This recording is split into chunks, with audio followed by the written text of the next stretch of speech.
All right, welcome. So this is a master class today where I'm going to show you how to create a virtual summit and make sure that it's set up for success. So today you're going to learn a few things, including the benefits of running a summit, whether or not you should host a summit, and how to host a summit. And then we'll also give you the opportunity to ask some questions as well if you have them. So, one of the things to think about with a summit is I have found it's kind of like a fast pass. So, once upon a time, I use that word purposefully. I used to work at a magical place called Walt Disney World, and I got the chance to do events there.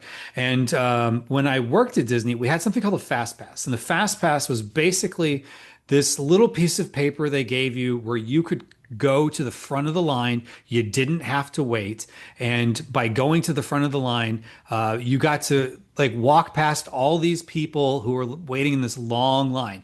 I have found that running a virtual summit is almost like having your own fast pass for quite a few things in business, like growing your email list faster, getting more customers, growing your revenue, growing your authority, and building some strategic relationships in your business.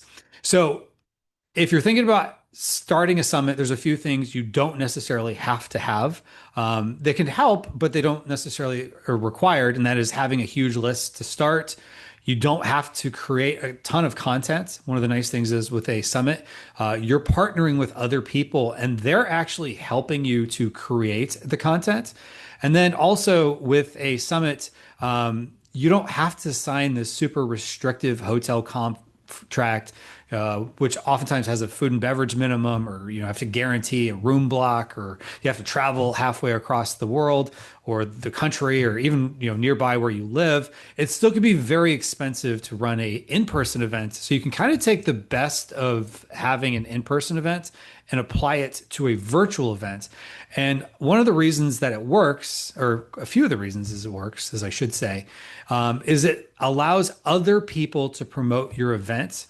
Um, there's a collective goodwill of the event, both for you as the host, you get to also take on the goodwill of all the people speaking.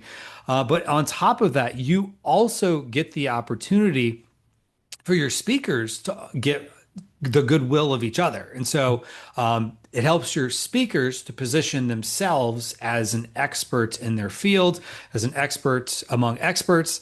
And then it's also very easy to sign up. So whether you do a free summit or a paid summit, I like to do them with a small price up front. I've done both ways and they both work.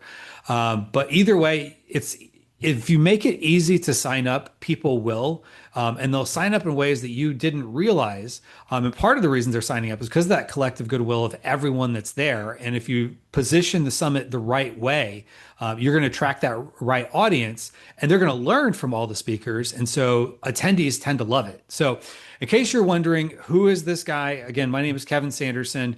I live in Florida. I've hosted now 27. I'm going on my 28th virtual summit, which we just started the promotional period of actually just last night, believe it or not. And on the left-hand side, that's my family and I. We were staying at a hotel, which oddly enough was the first time I ever stayed overnight at that hotel. It's a hotel that I actually used to work at. It has a very large convention center. It's a big hotel in Orlando area. And I got the chance to work with all kinds of different events. And putting together an in-person event is a lot of work, but a lot of the mechanics I found transfer over. And so I'm going to share with you a lot of the things you can do to make what sometimes feels almost as good as an in-person event, but without all the work, without all the risk, and all the headache of having an in-person event. So I'm going to go back in time. I'm going to date myself here. This is the first in-person event I was ever involved in. And so this is actually a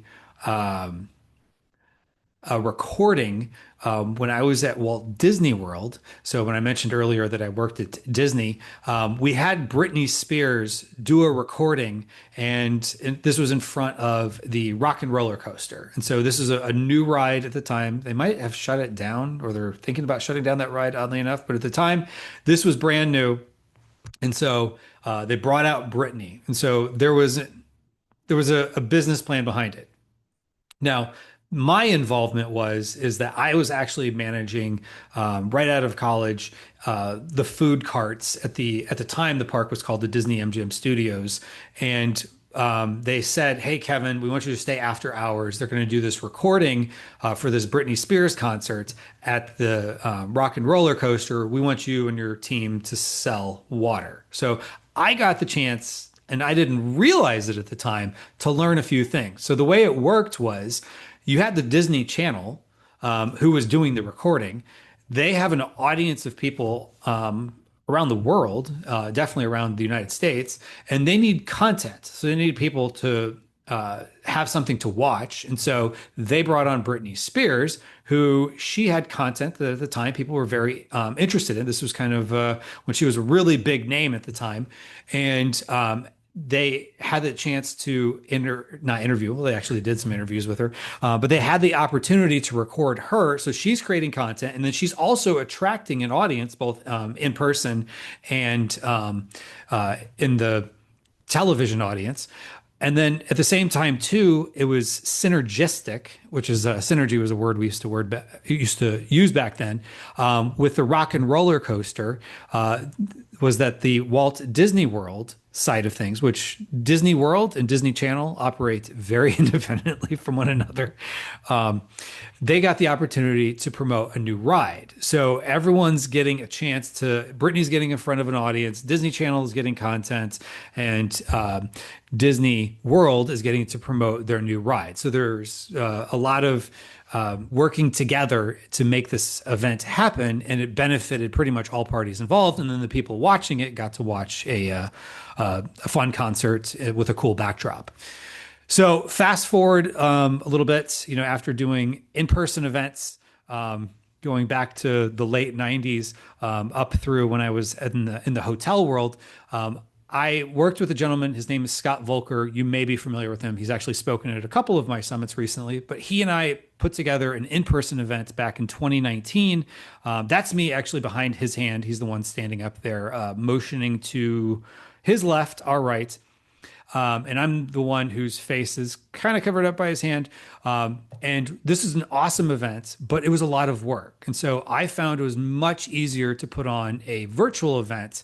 And so I'm going to share with you, before I get into how it's benefited me, I just want to share a quick case study of someone else that I've worked with who did a virtual event.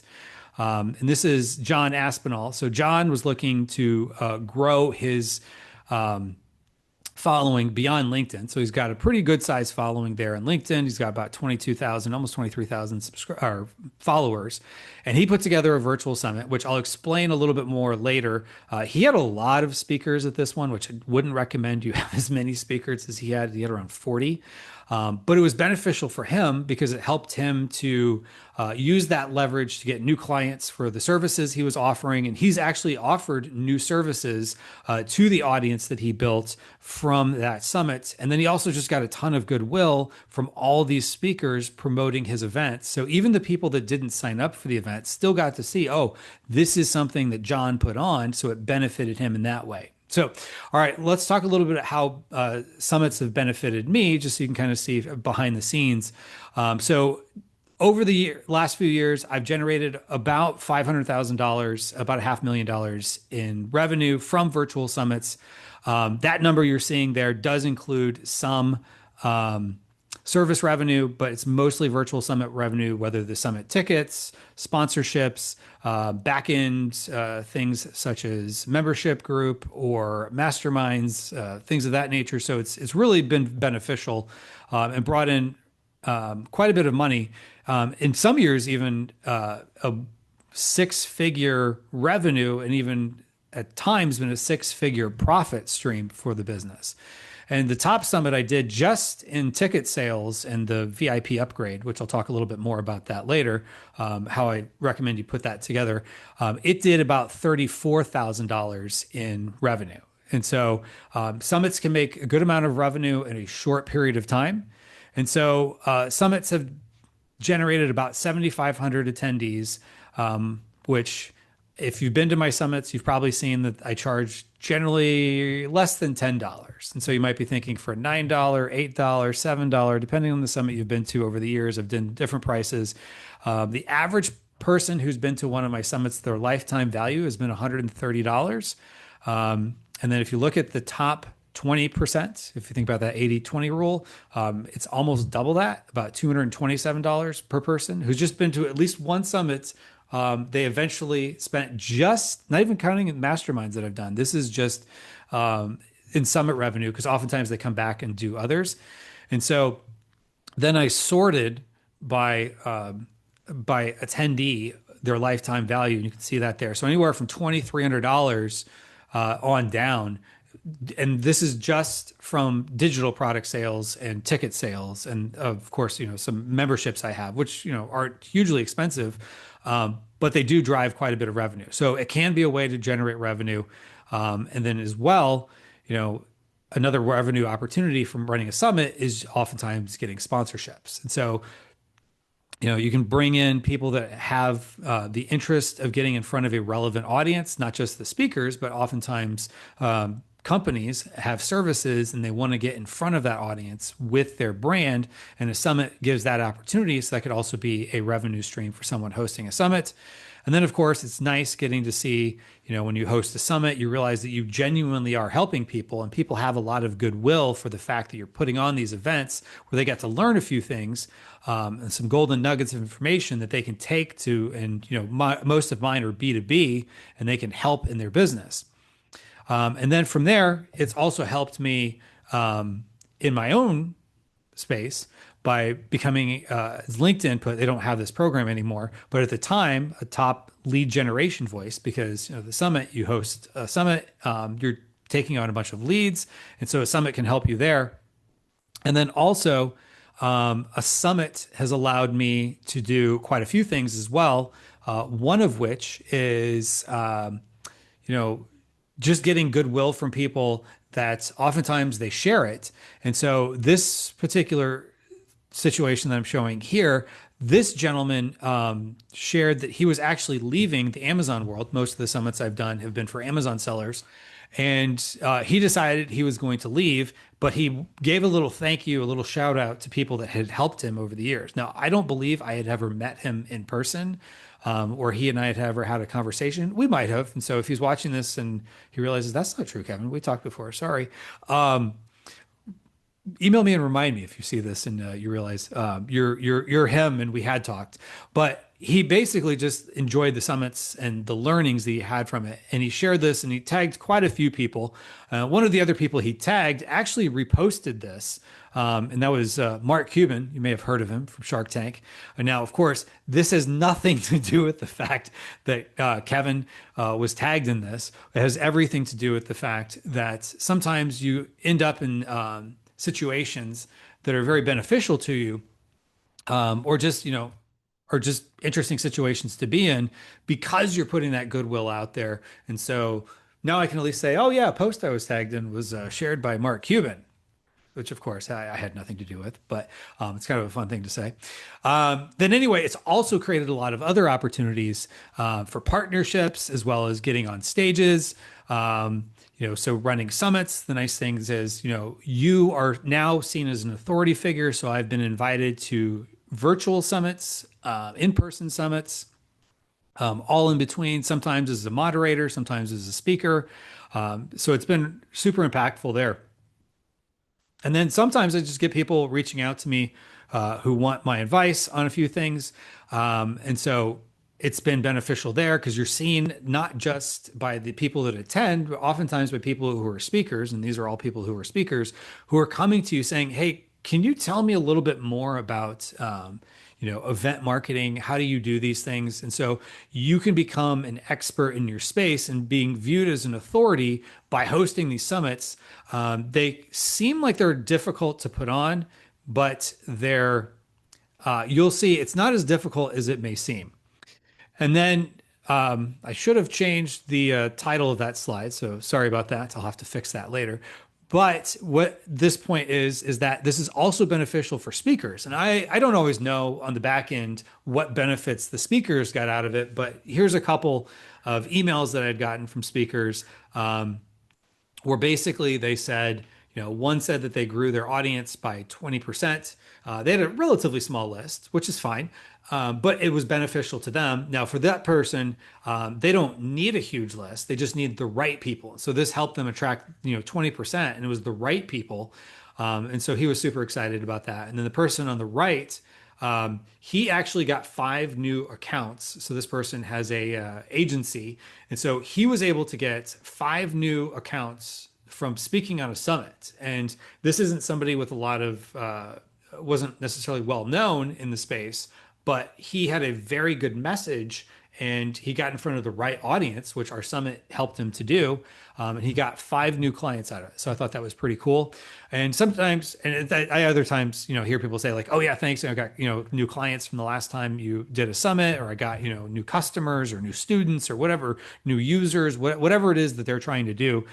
They got that. So that's a nice way to develop partnerships in the space, because when you are the person who's helping your speakers get in front of a relevant audience and they're seeing benefits of doing so, it makes it much easier in the future if you ever want to do partnerships with those people. And then one of the interesting partnerships that I have is I actually have 2 companies that I run virtual summits under. One is I've more recently gotten away from, not recently gotten away from, I'm still doing e-commerce related summits, but I'm starting to do other types of summits. And then my e-commerce summits is under a company called Maximizing E-commerce and a company called My Amazon Guy, which is a large agency for Amazon sellers. Stephen Pope, the founder, he liked the benefit of summits, and some of it was because he was realizing it was a very relevant audience that he wanted to get in front of. So he actually acquired a stake in the company because he really wanted to be part of it. And so that was one of the cool things there, was that you don't necessarily always maybe even want to sell your stake in your company, but it is definitely possible. And so with that, from there, I'm going to share with you a little bit more about how to run a summit. So I'm going to take you a little bit behind the scenes, behind the velvet rope, as they say, and I'm going to share with you some of the basic steps if you decide that all those benefits, even some of those benefits, would make it worth your while to run a summit. Then definitely stick around for this next part here where I'm going to share with you how to run a summit. So let's talk about the basic steps. First off, you want to plan. And there's some little things you'll do to plan it out, which we'll go through. I think this is the most important part, is you're building the foundation for your summit by having in mind, what is the summit, what is it about, and who am I going to get in front of, which we'll talk a little bit more about here in just a second. Then you want to invite potential speakers, and I'll share with you how I recommend you do that. Sometimes people have trouble getting speakers, which you're not going to get everybody that you want to speak to come, and that's totally okay. And then you're going to record those sessions, which I recommend recording them ahead of time. It just makes your life so much easier than if you try to do them live. And then you're going to promote the summit, both you along, hopefully with your speakers will promote it, which generally they do. If you do it the way I show, they're really promoting themselves, which is beneficial.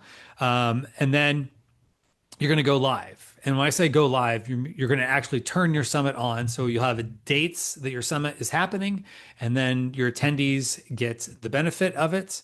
And then you're now a summit host. All right, so let's talk about the planning phase. So first off, you want to decide, what is your goal? What is it you're even trying to do as a result of doing the summit? And so it can be a lot to try to figure out, like, okay, what is my goal here?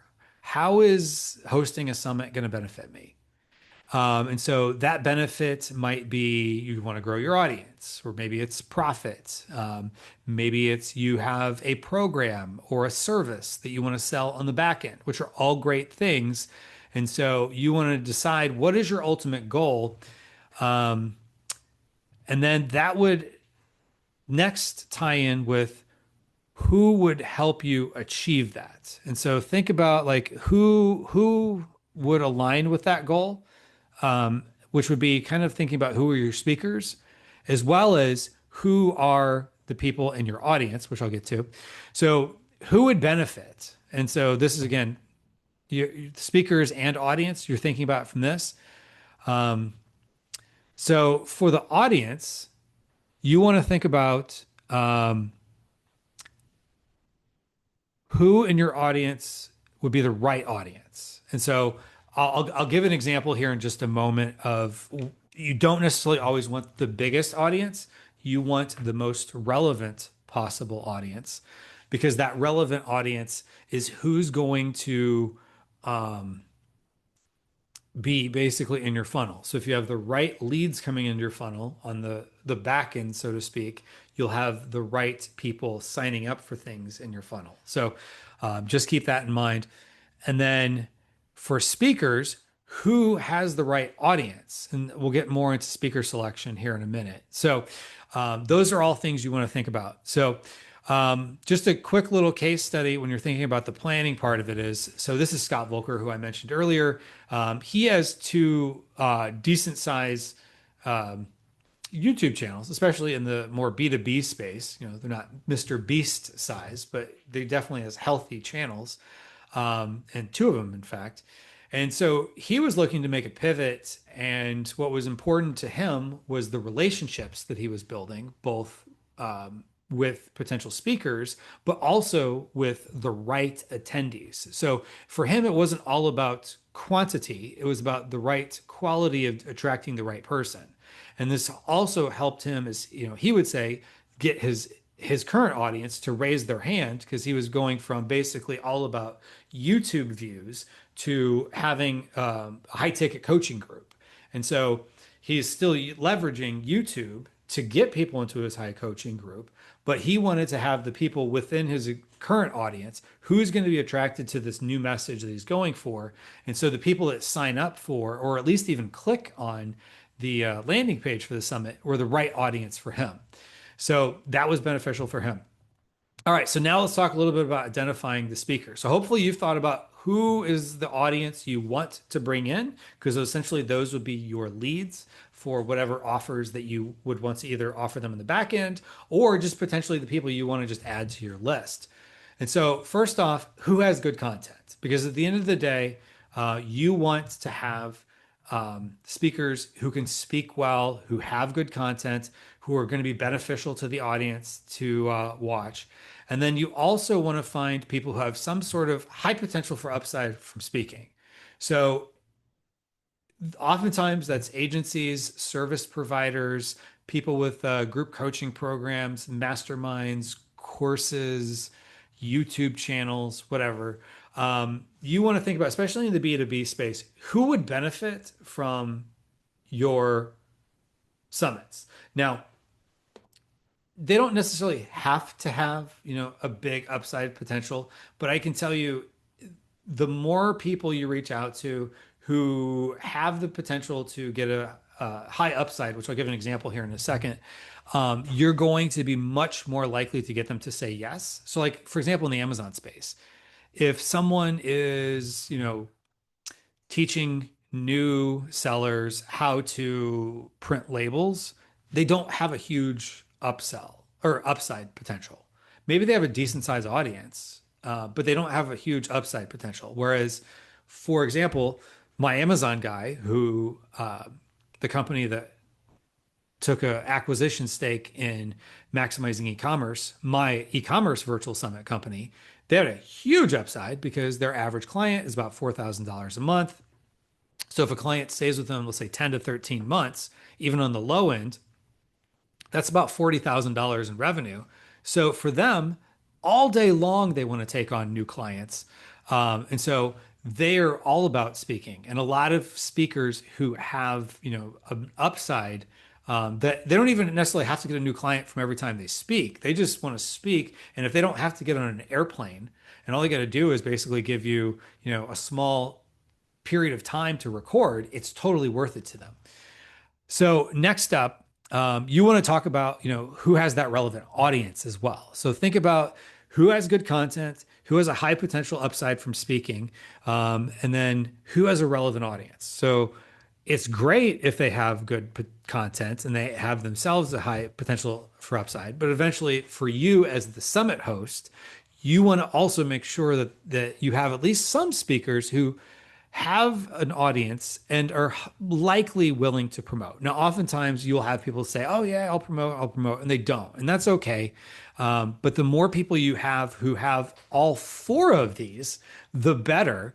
But oftentimes, if they at least have two or three of these, which I would argue good content, you would want them to all have some of that, which some people are better speaker than others, and you don't always know going into it who's the best speakers. But those are things to think about there. So while you're identifying speakers, you want to think about identifying maybe 40 or 50. And there's, ways you could do that. And you might think that seems like a lot, but you're going to get people that don't respond. And that might be because if you're reaching out to people that are strangers, they may not recognize your email address. You might not even have the right email for them. You might think you do. Some people are better at replying than others in general in life. But if you identify 40 to 50, then you can shoot for about 20 speakers to speak at your summit. And then from there, you want to start inviting, which I'll get into here in just a second. So, quick little case study. This is Sagan. Sagan is a gentleman who is the summit host that I'm helping with right now. So, when we were looking at potential speakers, which at this point he's now recorded most of his sessions. And as I record this, this is about 2 weeks away from the summit. He actually has a TikTok shop agency. So he helps people with TikTok shop, and his core audience is actually doesn't have to be Amazon sellers, but a lot of them are Amazon sellers who want to diversify off of Amazon. So he would help them to set up and be successful on TikTok shop. And so looking at the audience, as we're looking at like, okay, there's a lot of people in the TikTok shop world, the Amazon world, and the Shopify, build your own e-commerce store world that would be beneficial. Now, from there, we kind of had to narrow it down a little bit. So, talking to him, his core audience is not just people who sell on those platforms, but people who have a brand. So they're the brand owner. So you're looking for people who aren't necessarily, buying products wholesale and reselling them, not people who are drop shipping. And so in the drop shipping world, there's a lot more channels on YouTube and a lot more people with big audiences. But the challenge there is if, whether it be, you know, talking about drop shipping on TikTok Shop or Amazon or Shopify and people who have big followings, and there were a lot of them, they would be attracting the wrong audience. Not necessarily the wrong audience, but it's not the right audience for Sagan. Because at the end of the day, he's looking for his ideal customer profile is people who are looking to expand beyond Amazon, and that's who he can help. And so it's not about having huge audiences and huge numbers. It's about having the right people, especially if you're looking at this as a funnel to get people to move forward in your business. So, all right, so now it's time to start inviting your speakers. And so when you think about, again, who you're going to invite, think about maybe your warm network. So if you know people who are, potential speakers that would fit the bill for what we talked about earlier, those would be some good ones to reach out to because they're probably more likely to say yes, especially if this is your first time. As you do this more often, I will say you get a track record and it becomes easier to get people in a particular niche because you can always say, hey, I hosted this summit. And then maybe you could even say, hey, I've hosted these summits. And, or sometimes they just recognize your name because they've seen other people that they know who have been your speakers, who have promoted your summit. And so they're a little bit more familiar with your work. So it becomes much easier. So, but when you're first reaching out to people, it can be a little bit harder. So find people that you follow and respect. And if you just tell them, hey, I've been following you for a certain amount of time, or hey, I respect your work. I've been watching you from afar. That tends to go a long way with getting people to say yes. Because it's kind of like, well, how do I say no to this? This person seems to like my work. Another thing you can do is sign up for their email lists. Now, don't sign up for their email list and whatever email they send you, reply to that instantly. That feels kind of contrived. Wait at least a week or two. And then if you then reply to one of their emails and it's not the very first email, you oftentimes will find that they're like, oh wow, this is great. They can tell by the subject line. They recognize it. They can tell someone's replying to one of their emails, um, and you must be on their list if you're messaging them. So it tends to go a lot farther, and oftentimes they're more likely to say yes. And then, if you need to, you can also research your topic on Google, YouTube, and ChatGPT to find other speaker examples. And then, um, before I get into the reminder there, on the right-hand side, I've got some, basically what to include in your invite. And so I like to start off with the subject line is very simple.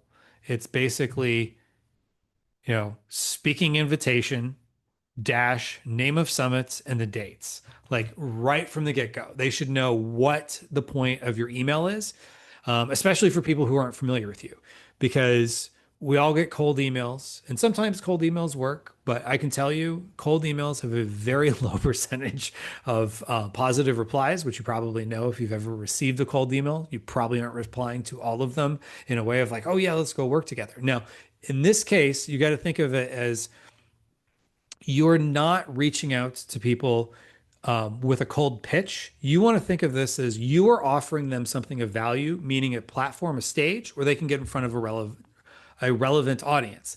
And that might be an audience of, 100, hundreds, thousands, tens of thousands of people, or it might be small. But either way, whatever, range that is of people that you're bringing them to, it's relevant. And especially if it's relevant and they have high potential upside, then you're much more likely to get them to say yes. But you want to be very crystal clear of why you were messaging. You don't want to make it seem like a cold message. And so that's definitely something to keep in mind, is that it should be very crystal clear why you're messaging them. And then once you message them, you want to send an email reminder a few days later. If you don't hear back, it's totally okay to nudge them. In fact, I've had people reply back, oh, thank you for following back up. I appreciate that. Thank you for the follow up. Thank you for the nudge. And then oftentimes people will say yes, or they'll say no, but they at least see that you're serious. And no is totally okay. And so just understand, no doesn't mean no ever. Oftentimes it means no, not now. Sometimes people will say, oh, I'm really busy right now. And it's maybe they are, but maybe they would be busy and do it for you as a speaker or work with you as a speaker in the future. But right now, it's just a no for now, because maybe they kind of want to just kind of feel it out. Is like, is this really going to happen? Because at the end of the day, speakers don't want to feel like they're wasting their time, is really what it comes down to. So, to help you not have any red flags when you're inviting people, there's a few things you don't want to do. So, going back to this, in this message, there's things you want to do. You want to be crystal clear why you're messaging them, that before they even open it, they know exactly what it is. It's a speaker invite. What is the summit? What are the dates? Tell them a little bit about the audience.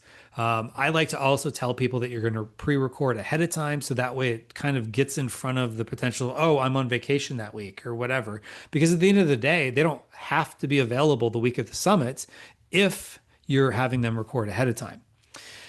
So, all right. So other speaker don'ts. So that, I've talked about what to do. Now let's talk about what not to do. First off, don't ever ask them for the size of their list ahead of time. So in the summit world, summit hosts will joke this is called being a list grabber. So all you're trying to do is figure out like, oh, who has a big enough list? I'm only going to invite people that have a certain size list.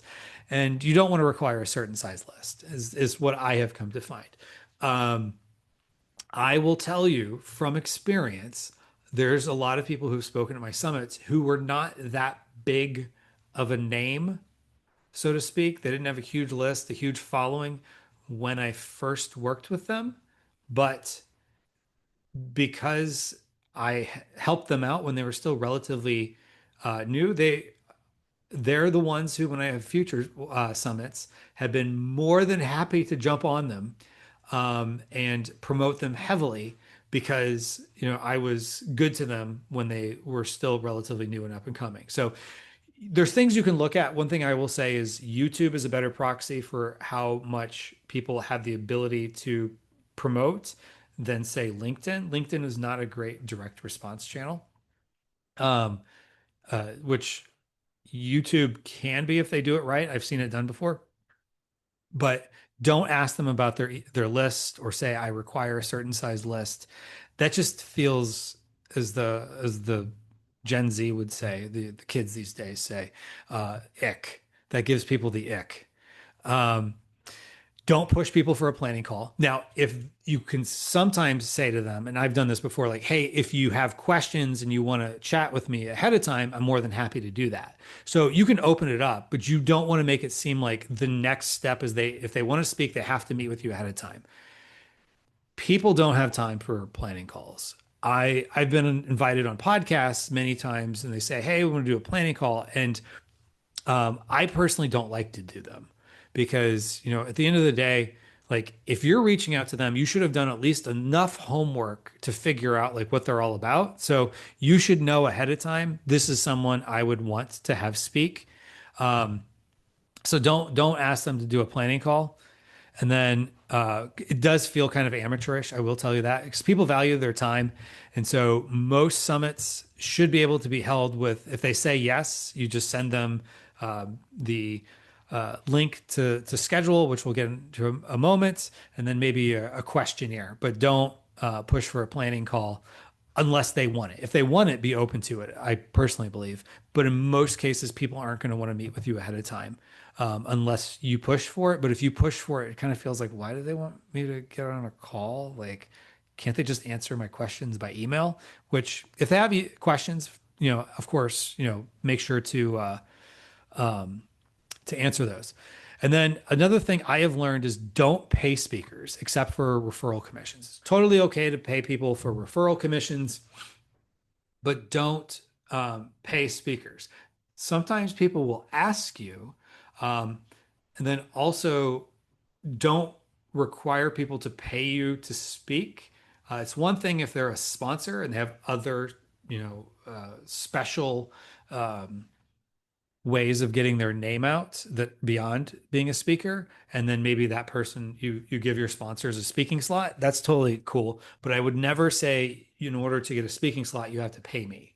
And then also at the same time too, I don't pay speakers except for um, referral commission. And so the interesting thing with that is I have come to learn, and this is something I had someone when I first started doing events more in this space, not in the corporate world, in hotels and Disney World.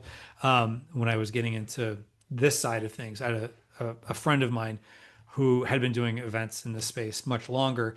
And she gave an example of a high profile person that at a event she paid one time, and that person did not quite bring in the draw, at least from what they could tell, or refer the people that they thought they would get from it. And then doing an in-person event, we had paid a couple of our speakers to be there, and I don't know that we really got the benefit of it. Now, it was beneficial having them, sure, but from an ROI standpoint, from return on investment, the return on investment was not there.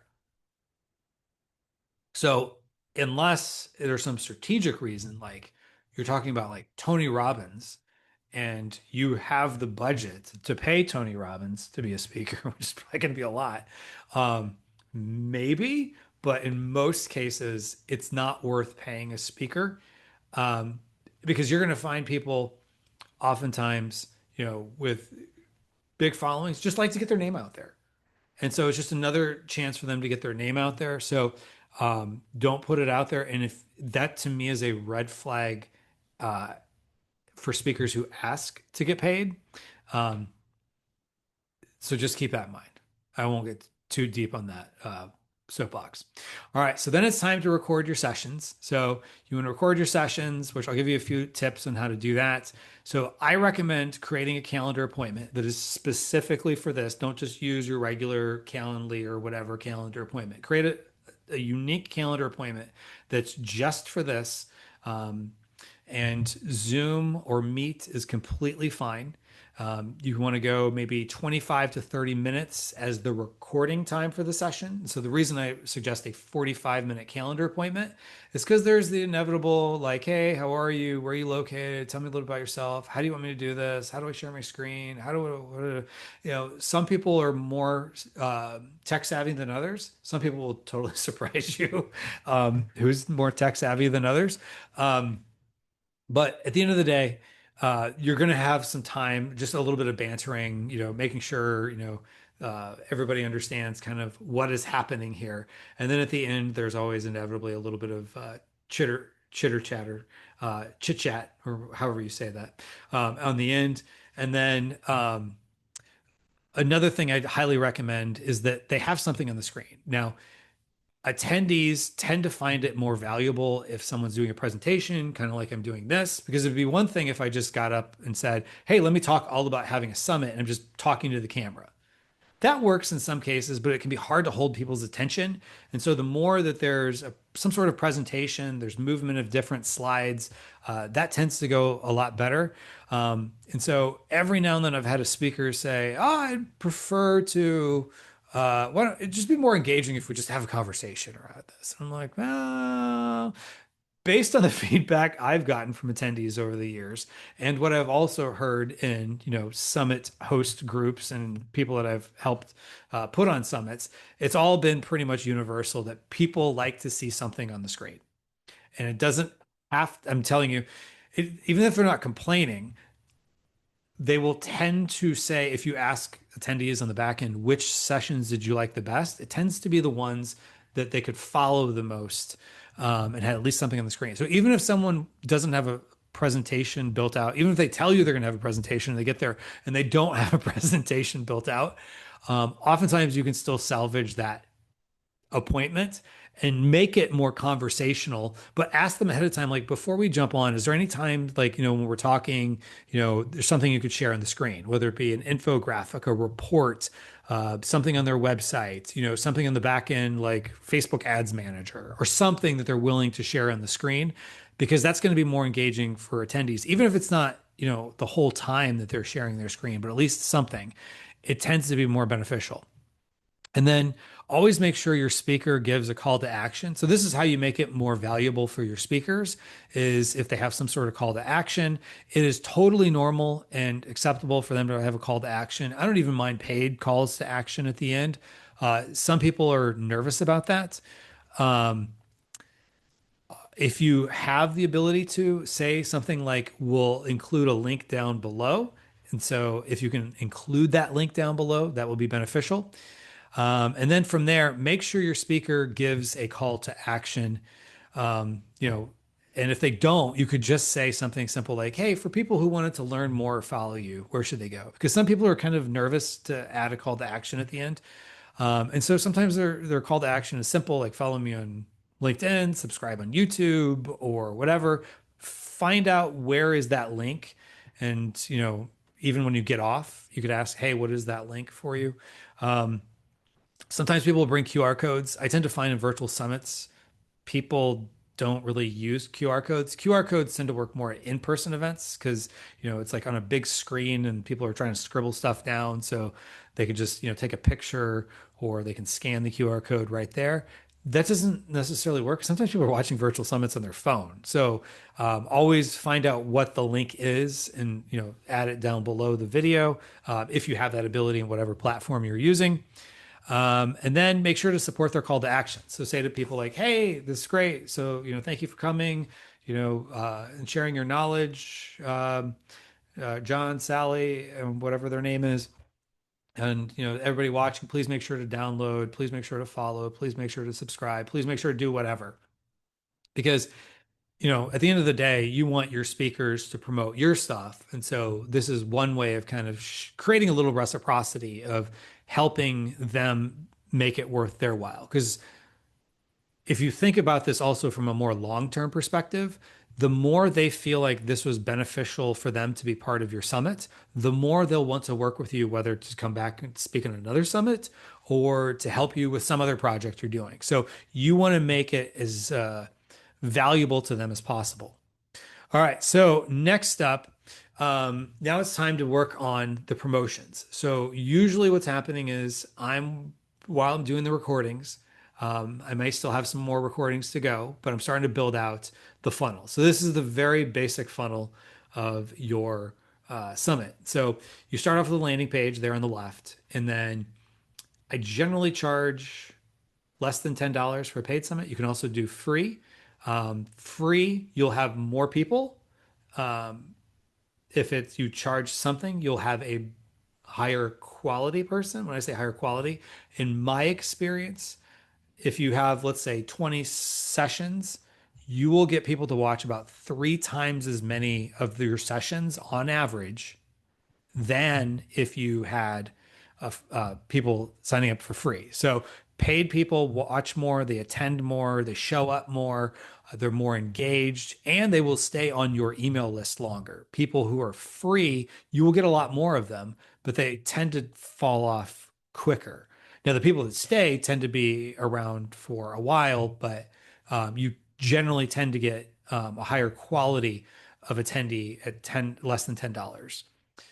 And the interesting part is it literally could be the same person, but they're voting with their wallet that you and your summit is worthwhile because they took the time to say, I'm going to spend a little bit of money, invest a little bit of money in addition to my time and giving up my email address. I'm also going to, pay a little bit for this. So they tend to have like call it a light bulb in their head or a, a a checkbox or a light switch, maybe is the right word, that goes off that makes them more likely to want um, to really engage with your summit. So that's something to keep in mind.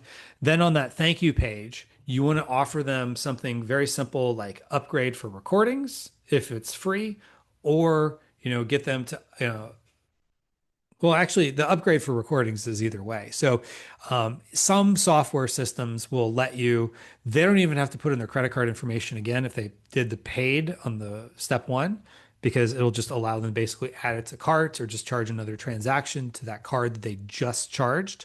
That makes it much simpler for people to upgrade. In fact, I tend to find most people who upgrade, whether on a free summit or on a paid summit, tend to upgrade right here. And so, especially in a paid summit, I tend to find people that will upgrade here to the recordings might be anywhere between 15 and over 40%. It's a pretty big range, but it's good.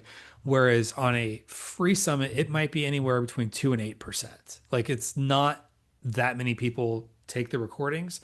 And some of it is just that little stair step of they made that more micro commitment to pay the less than $10, and less than $10 tends to be enough that they're not overthinking it.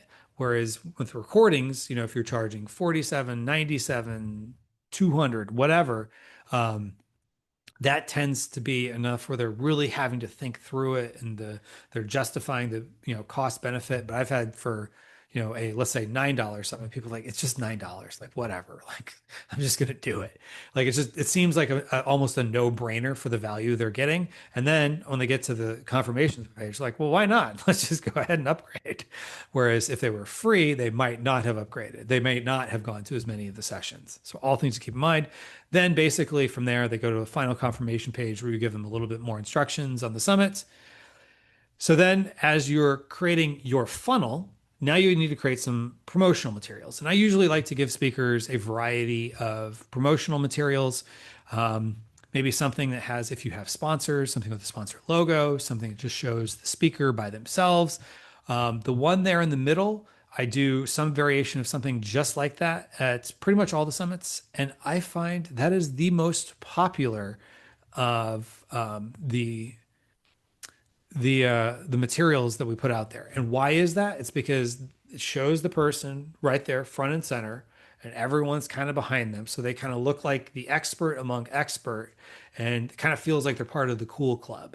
And so that one on social will get shared out quite a bit. And so this goes back to, you want to make this somewhat exciting for your speakers because the more they're excited about being part of it, the more likely they are to share it out, the more likely they are to promote it. And the more likely they are to have goodwill with you and want to come back to another one of your summits or work with you or collaborate with you on something else. So this is another way that um, a summit helps to open those doors for you. All right. So then when it's time to promote, you want to send your speakers a tracking link, promotional graphics. I probably should have made that plural, but I tend to like to give them, like I showed, at least two or three promotional graphics and some swipe copy. And then I have found if you make it simple for people, the simpler you make it, the more likely they're going to do it. And so that's why you want to give them swipe copy. I even recommend giving them dates. I usually give them like, hey, here's 3 periods of time I'd like you to promote. Once when you first get the the swipe copy and the links, please promote it then. Then promote it, over the last few days before the summit happens, and then over the first couple of days of the summit.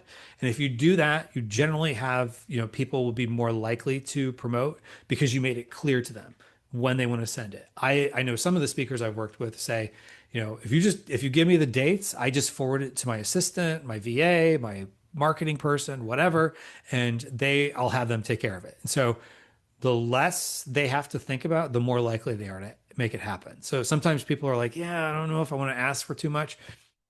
If you don't ask, they won't do it. And then I also want to point out here, which I didn't put on this slide, but I try to get this out to people roughly 2 weeks before the summit starts.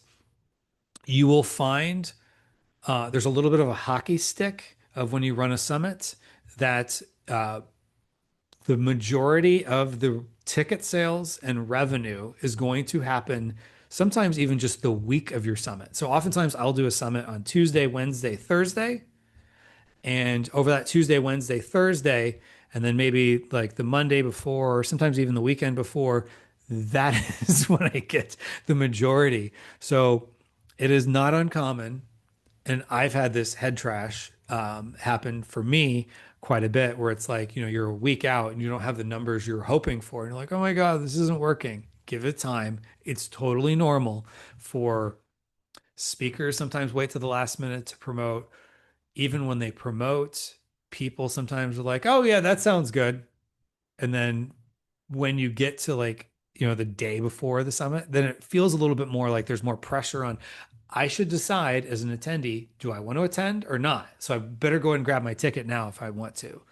And so, and then I still promote the summit while the summit is happening. I usually stop selling tickets at the end of the summit. But you'll at least get people to sign up more likely when they're running out of time. It's just people tend to be natural procrastinators. It is what it is. But don't freak out if you send out stuff and you don't get exactly what you're looking for right away. All right, so then it's time to go live and you want to host it in a members area. And then I use Kartra. You could use Kajabi. You could use people use all kinds of different, I forget what the WordPress one is that people use. Um, Whatever you use to host something in a backend, you could use Thinkific, you can use a variety of things. I think we've used Thinkific in at my Amazon guy for a couple summits we've done there. Um, doesn't matter, just have it hosted somewhere where it feels private. One of the things I have found is if you're like, oh yeah, I'll just throw everything on my YouTube channel. People hate that. Like, why did I sign up if everything's just going to be on your YouTube channel? So, especially if you do a paid summit, you might have live streams that might be on YouTube or LinkedIn or Facebook, but you want to, generally speaking, have everything in a closed environment. It just feels more exclusive. And then what I do is I try to keep things as simple as possible. Sometimes people like have this schedule and it's like they want to make it seem like exactly, at 11:30 we have this session coming out and then 12 o'clock this session coming out. And it's just, it's too much work. I just say by 9 o'clock each day of the session or the summit, the sessions for that day will come out. You can watch them whenever you want after that until the end of the summit, and then you have to have a VIP ticket to keep your summit or keep your access to the sessions. That tends to work well. People tend to like it. It's logistically much easier than trying to like mimic like an actual schedule or, it's people, you're going to have too many complaints. The logistics are hard. It's going to be stressful for you. I like to keep things as simple as possible. And people generally tend to like that format. And I don't find that it stops me from getting people to upgrade to VIP. If anything, you have more goodwill because people consume more of the content because you made it easier for them. Because I've had at times where people, you know, are all over the world. And so if you have people in Australia, which is literally on the opposite side of the world as where I live, or, people in Asia, which, sometimes happens as well, let them watch on their time. Like they shouldn't have to watch at 2 in the morning, their time. So just let people watch on their time. Just tell them this is when it's going to be available. This is when you have to watch, unless you upgrade to the VIP, the all access pass, whatever you want to call it. And then if you can encourage people to leave comments with the videos as well, this helps to create a little bit of a sense of community. And from there, now you have a summit and you can offer people other offers on the back end, mastermind groups, memberships, things of that nature. And so, just like I was saying on the front end, you might be saying to yourself, maybe the results aren't where you were hoping for or initially, or you realize, oh, wow, this is kind of, I'm not sure where this is going. It's all natural. In fact, John, one of the guys I worked with, said, Kevin, I never want to do this again. LOL. At least he was laughing. Um, but then, a couple months later, it's when are we doing the next summit? So for a lot of times for people, it becomes a rinse and repeat. Um, Everybody wants to do, get in front of an audience, and then you realize this is a surge of authority, a surge of leads, a surge of new relationships and collaboration opportunities that you're creating. And so a summit is a great way to do that. And you might be asking to yourself, but if it's so great, why doesn't everyone host a summit? Well, that's a very good question. And so I chose that picture there on the right of a castle surrounded by a moat. And if you think about that, it's kind of like your business is that castle. And you're protecting your business with a moat around it. And that moat around it is things that are just a little bit harder for everyone else to do. Maybe they haven't quite figured out. That gives you a competitive advantage. That protects you, that protects your brand. And so people are now spending more time with you because you're in all the sessions recording it with the speakers. Um, you're doing all these things and you're building your list, you're growing your revenue, you're growing your authority. So, all these things that are helping you build that moat and build it faster. But because there is a little bit of work involved with creating a summit, it can feel like a lot of work in the front end. But if you know how to put an event together, it's not as difficult as it sounds. Now, some people might be saying to me, yes, that's great, but I want a little help with that. So I actually am going to put together a group, and this is going to be available for a limited time only, where uh, you'll have the opportunity to get my help. I'm going to have no more than 5 people. So this is a new group. I'm calling it a founding group. So you'd be a founding member of this group, and this will be heavily discounted. And so this is one of those things where I can't guarantee you an ROI, but it would come pretty close to it. And if you follow along, you get your money back relatively quickly. And at the same time, too, build your list, create new revenue opportunities, create new collaboration opportunities, grow your authority, become a go-to in your niche, and then potentially as time goes on, maybe create new summits. Do it again. Put on a summit, 2, 3, 4 times a year and really get that snowball going. And that's going to help you in the long run. And so with that, again, my name is Kevin Sanderson, and I love putting these summits on. Down below, I'm going to add a link where you can schedule a call with me if you're interested in potentially working together for this founding group, which again, you'll have the ability to um, be part of a small group. So it doesn't matter if I'm saying up to 5. If it's one person, you'd get one-on-one for about 8 weeks. And we would help you set up your summit.